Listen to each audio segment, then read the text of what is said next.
Hello friends, welcome back to my channel. आज मैं सेवई पिठा recipe आपनालोকক লৈ আগবঢ়াই আছো।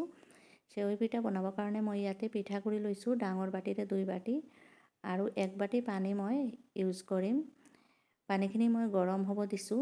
একেবাৰে গৰম হোৱাৰ পিছতে মই চামুচেৰে 1 চামুচ কৰি পিঠাগুড়িখিনি তাতে এড কৰি আছোঁ।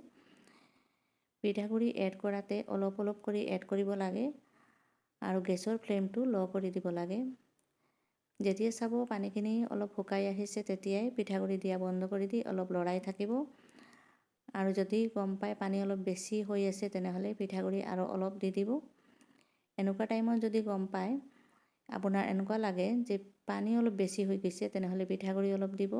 আৰু পানী যদি অলপ কম হৈছে লাগে তেনেহ'লে গৰম পানী অলপ এড কৰিব পাৰে। মই বস্তুখিনি অলপ ঠাণ্ডা হ'ব দিছোঁ। ঠাণ্ডা হোৱাৰ পিছত হাতেৰে খুব ভাল কৰি মিক্স কৰি আছোঁ। এই ডোটো একেবাৰে নৰম বনাব নালাগে, অলপ টান বনাব লাগে, নহ'লে সেৱই পিঠাটো ভাল নহয় বনোৱাতে। এনেকুৱা চাই লওক। তাৰপিছতে মই তাৰ পৰা অলপ লৈ ৰুটিৰ পিৰাত এনেকুৱা হাতেৰে হাপৰ নিচিনা দীঘল কৰি বনাই ল'ম।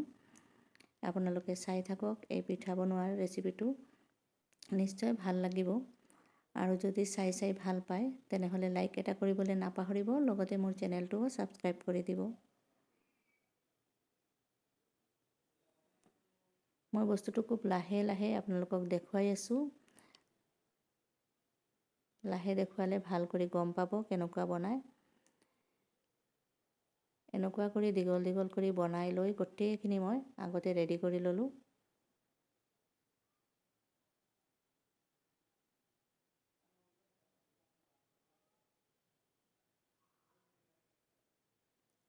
এতিয়া তাৰ পৰা এডাল লৈ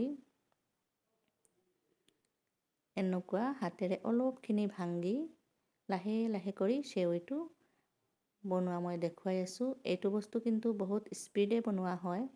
মোৰ হাতত ইমান স্পীড নাই, তথাপি মই আৰু অলপ লাহেকৈ দেখুৱাই আছোঁ আপোনালোকক। আমাৰ মাহঁতে কিন্তু বহুত স্পীডত বনাইছিল বস্তুটো। মই আপোনালোকক দেখাম কাৰণে অলপ লাহেকৈ দেখুৱাই আছোঁ বস্তুটো কেনেকুৱা বনায়। চাই লওক, বহুতকেইটা হৈ গৈছে, এইপিনে আৰু বাকী আছে। এতিয়া মোৰ গোটেইখিনি সেৱই বনোৱা হৈ গ'ল, ৰেডি হৈ গ'ল। সেৱইখিনি ৰান্ধিবৰ কাৰণে কি লাগে এতিয়া মই আপোনালোকৰ লগত শ্বেয়াৰ কৰি আছোঁ। প্ৰথমত চাই লওক, এইখিনি হ'ল সেৱই। তাৰপিছতে লাগিব মই লৈছোঁ কিচমিচ, তেজপাত, নাৰিকল সৰু কৰি কাটি লৈছোঁ। নাৰিকলটো অপশ্যনেল হয়, দিলে ভাল হয়। মই ৰুখা নাৰিকলো এড কৰি আছোঁ। 1 কাপ ৰুখা নাৰিকল লৈছোঁ আৰু লৈছোঁ চেনি নিজৰ জোখত ল'ব, যিমান মিঠা খায় সেই হিচাপত। আৰু গাখীৰ আপোনালোকে যোনটো ল'ব, মই তাজা গাখীৰ লৈছোঁ। গাখীৰখিনি গৰম কৰিবৰ কাৰণে কেৰাহীত ঢালি দিলোঁ। গেছৰ ফ্লেমটো মই জ্বলাই দিলোঁ আৰু গাখীৰখিনি গৰম হৈ আছে। গাখীৰখিনি গৰম হৈ যোৱাৰ পিছত মই ইলাচি আৰু তেজপাত প্ৰথমতে এড কৰি দি আছোঁ। 2ডোখৰ তেজপাত দিলোঁ আৰু 3টা ইলাচি আৰু 1ডোখৰ ডালচেনি। এতিয়া মই চেনিখিনি এড কৰি দিলোঁ। চেনি মই চামুচেৰে অলপ কৰি দি আছোঁ। আপোনালোকে যদি মিঠা বেছি খায় সেই হিচাপত দিব, নহ'লে অলপ কমকৈ দিব। মিঠাটো নিজে চেক কৰি ল'ব। তাৰপিছত চেনিটো চামুচেৰে লৰাই মিক্স কৰি আছোঁ খুব ভাল কৰি। চেনিটো মিক্স হৈ যোৱাৰ পিছতে মই সেৱইখিনি এড কৰি দি আছোঁ। সেৱইখিনি চাওক কিমান ঝৰঝৰীয়া হৈ আছে, এটাৰ গাত এটা লগা নাই, বহুত ধুনীয়াকৈ হৈছে। এতিয়া কিচমিচ আৰু নাৰিকলখিনি মই এড কৰি দিলোঁ। তাৰপিছতে চামুচেৰে লৰাই দি আছোঁ। এনেকুৱা কণ্টিনিউ লৰাই থাকিব লাগিব, নহ'লে কিন্তু গাখীৰখিনি উতলাই পৰি যাব পাৰে। এনেকুৱা লৰাই থাকোঁতে প্ৰায় 5 পৰা 6-7 মিনিটৰ ভিতৰতে বস্তুটো ৰেডি হৈ যাব।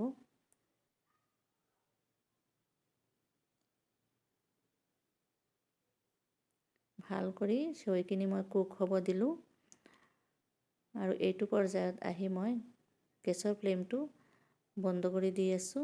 চাওক কেনেকুৱা হৈছে। প্ৰথমত বস্তুটো গেছৰ ফ্লেমটো বন্ধ কৰাৰ পিছত অলপ গাখীৰ দেখা গৈ আছে, কিন্তু পিছত ঠাণ্ডা হোৱাৰ পিছত বস্তুটো শুকান হৈ যাব। সেইকাৰণে অলপ গাখীৰ থাকাতে অফ কৰিব লাগে। এতিয়া মই গৰমে গৰমে চাৰ্ভ কৰি আপোনালোকক দেখুৱাই আছোঁ। চাওক, একদম পাৰফেক্ট হৈছে মোৰ চেৱৈ পিঠা। বহুত ধুনীয়া হৈছে, খোৱাতে নিশ্চয় বহুত টেষ্টি হ'ব। আপোনালোকেও এনেকুৱা ঘৰত বনাই ট্ৰাই কৰিব, বহুত ভাল হয়, বহুত টেষ্টি হয় বস্তুটো।